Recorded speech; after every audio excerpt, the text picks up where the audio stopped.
இன்று இந்த சட்டமன்றத்தில் பேசுவதற்கு வாய்ப்புகளை கேட்டு வெளியிலே சென்று சில கருத்துக்களை எதிர்க்கட்சி தலைவர் அவர்கள் முன்வைத்திருக்கின்றார்கள். சில கருத்துக்களை அவர்கள் முன்வைக்கின்ற பொழுது கடந்த காலங்களில் அவர்கள் ஆட்சியில் நடந்ததை மறந்துவிட்டு ஏதோ இப்பொழுது நடப்பதை போல ஒரு தோற்றத்தை உருவாக்குவதற்காக பத்திரிகைகளை சென்று வெளியிலே சென்று பேட்டி கொடுத்தா அது முழுவாக லைவ்ல போகும், மக்கள்லாம் பார்ப்பாங்க, இங்கே பேசினா முழுசாக கொண்டு சேர்க்க முடியாது என்ற முயற்சியை அவர்கள் முன்னெடுத்திருக்கின்றால் நிச்சயமாக இந்த முயற்சி அவர்களுக்கு தோல்வியை தரும். அவர்கள் எடுத்திருக்கிற ஒரு முயற்சி என்பது ஒருபோதும் மக்கள் அவருடைய முயற்சிகளை ஏற்றுக்கொள்ள மாட்டார்கள். தமிழ்நாடு முதலமைச்சர் மாண்பு தளபதி அவருடைய இலக்கு தமிழ்நாட்டில் ஒட்டுமொத்தமாக எந்த விதமான போதைப் பொருள் நடமாட்டமும் இல்லாத ஒரு தமிழகத்தை உருவாக்க வேண்டும் என்பதுதான் மாண்பு முதலமைச்சருடைய இலக்கு. அதே போல மது இல்லாத ஒரு மாநிலமாக தமிழ்நாட்டை உருவாக்க வேண்டும் என்பதுதான் மாண்பு முதலமைச்சருடைய இலக்கு. சில நேரங்கள் பத்திரிகைகளும் தொலைக்காட்சிகளும் சமூக வலைத்தளத்திலும் கூட டாஸ்மாக் நிறுவனத்தில் சில்லறை விற்பனை கடைகளில் கூடுதலாக 10 ரூபாய் விற்பனை செய்யப்படுவது என்பது ஏதோ இந்த 4 ஆண்டுகளில் நடைபெறுவதை போல ஒரு தோற்றத்தை உருவாக்கி அதன் மூலமாக அரசுக்கு ஒரு அவப்பெயரை உருவாக்குவதற்கான முழு முயற்சிகளை சமூக வலைத்தளங்கள், பத்திரிகைகள், சில தொலைக்காட்சிகள் இதை முன்னெடுத்துக் கொண்டிருக்கின்றார்கள். நான் ஒரு சிறிய உதாரணத்தை மட்டும் நேரத்தின் அருமுகிறது இந்த நேரத்தில் முன்வைக்க விரும்புகின்றேன். 2011, 2016, 21 5 ஆண்டுகளில் கடந்த அதிமுக ஆட்சியில் கூடுதலாக 10 ரூபாய் கூடுதலாக வைத்து விற்பனை செய்து 10 ரூபாய்க்கு மேலும் கூடுதலாக வைத்து விற்பனை செய்யப்பட்ட வகையில் வழக்குகள் பதிவு செய்யப்பட்டது 15,405.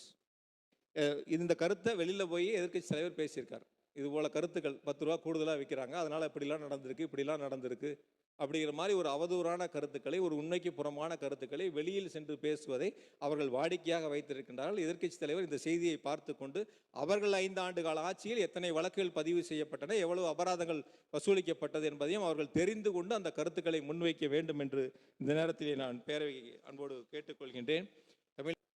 அப்ப நடந்ததெல்லாம் பத்திரிகைகள், தொலைக்காட்சிகள், சமூக வலைத்தளங்களில் பேசப்படுவதில்லை.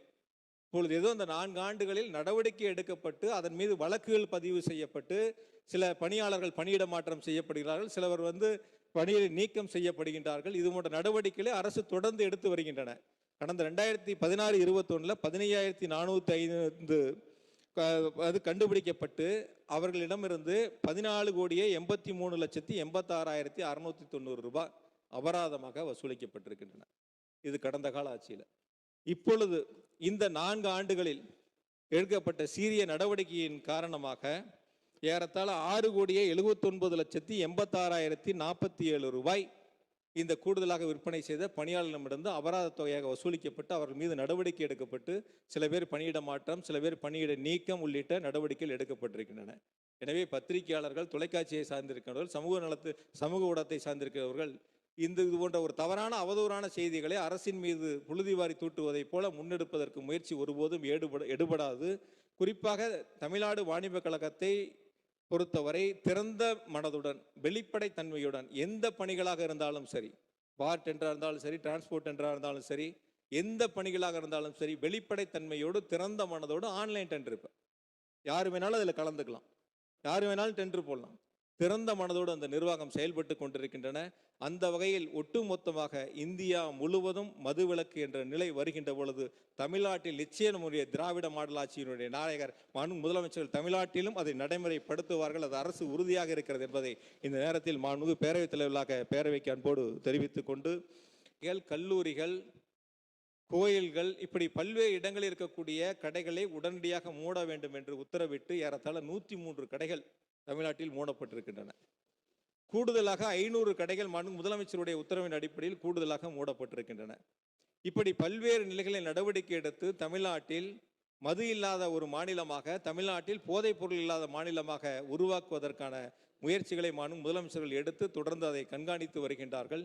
எனவே வெளியிலே பேசுகின்றவர்கள் ஏதோ தமிழ்நாட்டில் மட்டும் மது விற்பனை இருப்பதை போல, தமிழ்நாட்டில் இந்த மது விற்பனை மூலமாகத்தான் அரசு நடைபெறுவதை போல சில அரசியல் இயக்கங்கள் தேர்தலை மனதிலே வைத்து மக்களிடத்திலே ஒரு அவப்பெயரை உருவாக்குவதற்கு முயற்சி எடுக்கின்றார்கள். அதிலும் குறிப்பாக 4 ஆண்டு கால திராவிட மாடல் ஆட்சியில் முதலமைச்சருடைய வளர்ச்சி திட்டங்களை பொறுத்து கொள்ள முடியாமல், மக்கள் முதலமைச்சர்கள் மீது வைத்திருக்கிற நம்பிக்கையை பொறுத்து கொள்ள முடியாமல் இன்னும் 1 வருட காலம்தான் தேர்தலுக்கு இருக்கிறது. எப்படியாவது மக்களிடத்தில் ஒரு அவப்பெயரை அரசுக்கு உருவாக்கிட வேண்டும் என்ற முனைப்போடு சில முயற்சிகளை முன்னெடுக்கின்றார்கள். அந்த முயற்சி ஒருபோதும் அவரிடத்தில் எடுபடாது. மக்களும் அவருடைய முயற்சிகளை ஒருபோதும் ஏற்றுக்கொள்ள மாட்டார்கள். குறிப்பா இங்க இருக்கக்கூடிய சட்டமன்ற கட்சியினுடைய தலைவர்கள் உட்பட, இங்க இருக்கக்கூடிய பத்திரிகையாளர் உட்பட நான் ஒரு கருத்தை முன்வைக்க விரும்புகின்றேன்.